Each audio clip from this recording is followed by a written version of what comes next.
الله الرحمن الرحیم. الحمد لله رب العالمین. الحمد لله رب العالمین و الصلاة و السلام علی سیدنا و نبینا محمد و آله الطاهرین و صحبه المنتجبین.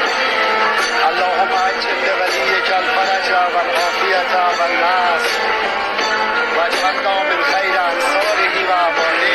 خواهش می‌کنم. منشأ جنگ‌های عظیم نظیر حمله آمریکا به عراق و یا لشکرکشی گسترده